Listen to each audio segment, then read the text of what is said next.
আগামী 21শে মে অনুষ্ঠিত হবে নারায়ণগঞ্জের রূপগঞ্জ উপজেলা পরিষদ নির্বাচন। নির্বাচনের চেয়ারম্যান প্রার্থী আলহাজ হাবিবুর রহমান হাবিবের দোয়াত কলম প্রতীকে ভোট চেয়ে গণসংযোগ ও প্রচারণা চালিয়ে যাচ্ছেন স্থানীয় আওয়ামী লীগ ও অঙ্গ সংগঠনের নেতাকর্মীরা। বুধবার বিকেলে উপজেলা গোলাকান্দাল ইউনিয়নের নতুন বাজার সহ বিভিন্ন এলাকায় গণসংযোগ ও প্রচারণা নেতৃত্ব দেন রূপগঞ্জ উপজেলা আওয়ামী লীগের সহ সভাপতি ও গাজী গ্রুপের ব্যবস্থাপনা পরিচালক গাজী গোলাম মুর্তজা পাপ্পা। নারায়ণগঞ্জ থেকে আশিকুর রহমান হান্নানের রিপোর্ট, জানাচ্ছেন ফরিদুর রহমান। বুধবার বিকেলে নারায়ণগঞ্জের রূপগঞ্জ উপজেলার গোলাকান্দাল ইউনিয়নের নতুন বাজার সহ বিভিন্ন এলাকায় গণসংযোগ করেন রূপগঞ্জ উপজেলা পরিষদ নির্বাচনে চেয়ারম্যান প্রার্থী আলহাজ হাবিবুর রহমান হাবিব। সে সময় তিনি দোয়াত কলম প্রতীকে ভোট চেয়ে ইউনিয়নের বিভিন্ন হাট বাজার ও গ্রামে প্রচারণা চালান।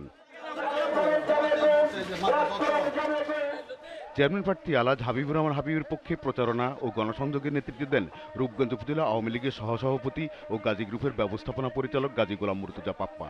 সে সময় তিনি দোয়াত কলম মার্কায় ভোট চান। যেখানে যাচ্ছি জনগণের অনেক সাড়া মিলছে এবং আমার বিশ্বাস যে আগামী মের 21 তারিখে দোয়াত কলম মার্কায় সকল জনগণ সানন্দে উৎসবমুখর পরিবেশে সবাই মিলে দোয়াত কলমে ভোট দিয়ে হাবিব ভাইকে বিজয়ী করে তাদের উন্নয়নে অংশীদারিত্বে অংশগ্রহণ করার সাহায্য করবে।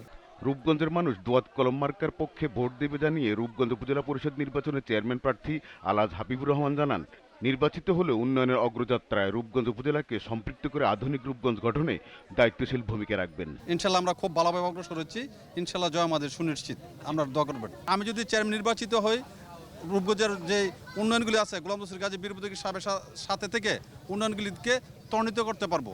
এই নির্বাচনে মোট 142টি ভোট কেন্দ্রে 3,90,607 জন ভোটার তাদের ভোটাধিকার প্রয়োগ করবেন। Faridur Rahman, GTV news.